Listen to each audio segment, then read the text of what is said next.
अक्षय तृतीया अखातरीज की कहानी। कौन था वह भाग्यशाली जिसने भगवान ऋषभदेव को पहली गोचरी अर्पित की? ये कहानी है भगवान ऋषभदेव की, जिन्होंने पूरे 1 वर्ष तक एक भी अन्न का दाना ग्रहण नहीं किया। और जब पारणा का पावन समय आया, तब पूरी सृष्टि गूंज उठी, अहो दानम, महादानम। लेकिन प्रश्न ये है, आखिर कौन था वो भाग्यशाली व्यक्ति जिसे भगवान को प्रथम गोचरी अर्पित करने का सौभाग्य मिला? आइए जानते हैं अक्षय तृतीया के इस पावन दिवस का रहस्य और श्रेयांश कुमार की अद्भुत भक्ति की सच्ची कहानी। आप देख रहे हैं YouTube चैनल जैन लाइब्रेरी।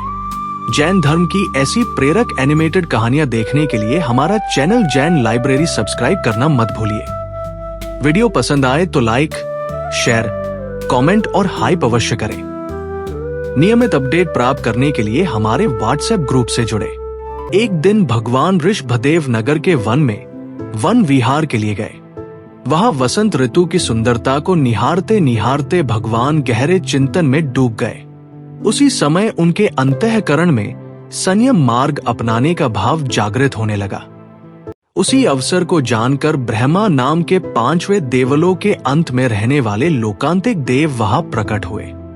उन्होंने भगवान के सामने दोनों हाथ जोड़कर विनम्र प्रार्थना की, हे भगवान, जैसे आपने संसार में लोक व्यवस्था स्थापित की है, वैसे ही अब धर्म तीर्थ की स्थापना भी कीजिए। इसके बाद भगवान महल में लौटे और एक विशाल राज दरबार का आयोजन किया। वहां भगवान ने भरत आदि सभी को अपने संयम ग्रहण करने का निर्णय बताया। इसके बाद उन्होंने अयोध्या का राज्य भरत को सौंप दिया, तक्षशिला का राज्य बाहुबली को दे दिया और अपने अन्य 98 पुत्रों को भी अलग अलग प्रदेशों का शासन सौंप दिया। इसके बाद भगवान ने संवत्सरिक दान देना प्रारंभ किया। पूरे 1 वर्ष तक भगवान प्रतिदिन 1,08,00,000 स्वर्ण मुद्राओं का दान देते रहे। इस प्रकार भगवान ने 63 लाख पूर्व तक पृथ्वी पर शासन किया और जब उनकी आयु 84 लाख पूर्व हुई, तब उन्होंने दीक्षा ग्रहण करने का निर्णय लिया। जब भगवान के दीक्षा का समय आया, तब देवों के राजा इंद्र और अनेक देव वहां उपस्थित हुए। इंद्र ने सुदर्शना नाम की दिव्य शिविका तैयार करवाई। भगवान उस शिविका में विराजमान हुए और दीक्षा लेने के लिए वन की ओर प्रस्थान किया। भगवान के साथ 4000 क्षत्रिय भी दीक्षा लेने के लिए उनके साथ चल पड़े। भगवान विशाल जन समूह के साथ सिद्धार्थ उद्यान में पहुंचे। भगवान ने एक एक करके अपने आभूषण और सुंदर वस्त्रों का त्याग कर दिया। इसके बाद भगवान ने 4 बार मुट्ठी से अपने केशों का लोचन किया। उनके केश सौधर्मेंद्र ने अपने वस्त्र में ग्रहण किए। जब भगवान 5वीं बार केश लोचन करने लगे तो सौधर्मेंद्र ने विनती की, प्रभु, ये केश आपको अत्यंत शोभा देते हैं, कृपया इन्हें रहने दीजिए। तब भगवान ने उन्हें रहने दिया। इसके बाद इंद्र ने भगवान के केशों को क्षीर समुद्र में विसर्जित किया। फाल्गुन वद 8 के शुभ दिन उत्तराषाढ़ा नक्षत्र में भगवान ऋषभदेव ने चरित्र ग्रहण किया और दीक्षा ली। इस प्रकार भगवान वैरागी बन गए। उस दिन भगवान को छठ का तप था।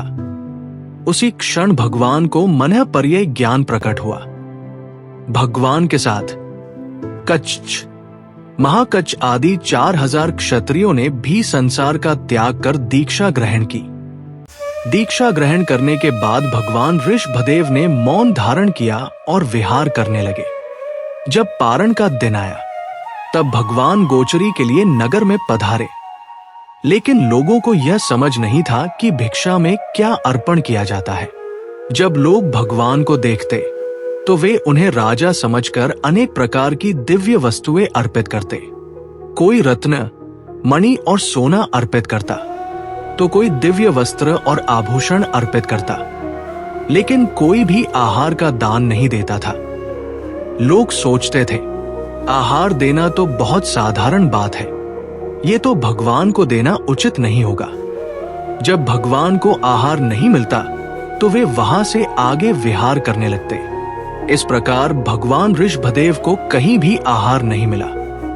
फिर भी भगवान क्षुधा परिशय को शांत भाव से सहन करते रहे, लेकिन भगवान के साथ विचर रहे कच्छ और महाकच्छ जैसे अनेक क्षत्रिय मुनि इस कठिन तप से थकने लगे।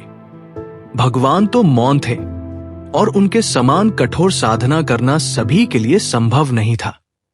अंततः वे लोग गंगा नदी के दक्षिणी तट के पास स्थित एक वन में जाकर रहने लगे। वहां वे कंदमूल और फलों का आहार करने लगे और जंगल में झोपड़ियां बनाकर रहने लगे। उसी समय से इस पृथ्वी पर वनवासी, जटाधारी और कंदमूल फलाहार करने वाले तपस्वियों की परंपरा प्रारंभ हुई। भगवान ऋषभ देव आर्य और अनार्य देशों में विहार करते हुए 1 वर्ष तक निराहार रहे। विहार करते करते अंततः भगवान हस्तिनापुर नगर में पधारे। उस समय वहां बाहुबली के पुत्र सोमप्रभ राजा का राज्य था। राजा सोमप्रभ के पुत्र थे श्रेयांस कुमार। एक बार भगवान गोचरी के लिए श्रेयांस कुमार के महल के पास पहुंचे। जब श्रेयांस कुमार को यह समाचार मिला कि भगवान ऋषभदेव उनके महल पधारे हैं, तो वे तुरंत प्रभु के स्वागत के लिए दौड़े। उन्होंने प्रभु को विनम्रता पूर्वक नमस्कार किया। उसी क्षण भगवान के दर्शन करते ही उन्हें जाति स्मरण ज्ञान प्राप्त हो गया। उन्हें अपने पूर्व जन्म की स्मृति जाग उठी। उन्हें याद आया कि पूर्व जन्म में जब भगवान वज्रनाभ चक्रवर्ती थे, तब वे उनके सारथी थे, और जब वज्रनाभ चक्रवर्ती ने अपने पिता वज्रसेन के पास दीक्षा ली थी, तब उन्होंने भी उनके साथ ही संयम मार्ग अपनाया था। इस प्रकार श्रेयांस कुमार को यह भी स्मरण हो आया कि पूर्व भव में वे स्वयं भी भगवान के साथ संयम लेकर साधु बने थे, और एक साधु को किस प्रकार शुद्ध और निर्दोष गोचरी अर्पित की जाती है, ये ज्ञान भी उन्हें जागृत हो गया। इस प्रकार जाति स्मरण ज्ञान से श्रेयांस कुमार समझ गए कि भगवान को निर्दोष गोचरी कैसे अर्पित की जाती है। उन्होंने विनम्रता से भगवान से प्रार्थना की, हे प्रभु, कृपया ये इक्षु रस स्वीकार कीजिए। तब भगवान ऋषभदेव ने अपने हाथों को ही पात्र के रूप में आगे बढ़ाया। श्रेयांस कुमार हर्ष और अपार भक्ति से भाव विभोर हो उठे। उन्होंने विनम्र भाव से इक्षु रस भगवान को अर्पित करना प्रारंभ किया। एक के बाद एक इक्षु रस से भरे घड़े वे प्रभु के करकमलों में अर्पित करते गए। घड़े भर भर कर इक्षु रस अर्पित करते हुए वे पूर्णतः भक्ति में लीन हो गए। इस प्रकार 1 वर्ष के निराहार तप के बाद भगवान का पारणा हुआ। ये घटना अत्यंत महत्वपूर्ण थी, क्योंकि अवसर्पिणी काल में पहली बार सुपात्र दान धर्म की शुरुआत हुई। ये पावन पारणा वैशाख मास की शुक्ल तृतीया के दिन हुआ, और इसी कारण ये दिन अक्षय तृतीया अर्थात अखात्रीज के नाम से प्रसिद्ध हुआ। जैसे ही श्रेयांस कुमार ने भगवान को प्रथम आहार अर्पित किया, देवताओं ने दुंदुभी बजाई और आकाश से पुष्पों की वर्षा होने लगी। चारों ओर मंगल वाद्य गूंज उठे और 5 दिव्य आश्चर्य प्रकट हुए। तभी आकाशवाणी हुई, अहो दानम, महादानम, और इस प्रकार दान की महानता का गुणगान किया गया। आज भी इस पावन दिन पर किया गया दान अक्षय फल देता है। भगवान ऋषभदेव ने दीक्षा के पश्चात 1 वर्ष तक निराहार रहकर कठोर तप किया और अक्षय तृतीया के दिन पारणा किया। उसी महान तप और पारणा की आराधना के रूप में श्रद्धालु आज भी वर्षी तप करते हैं। वर्षी तप लगभग 13 महीनों का महान तप है, जिसकी शुरुआत फाल्गुन वद अष्टमी से होती है और इसका पारणा होता है वैशाख शुक्ल तृतीया यानी अक्षय तृतीया के दिन, जो हमें भगवान ऋषभदेव की उस कठिन साधना की याद दिलाता है।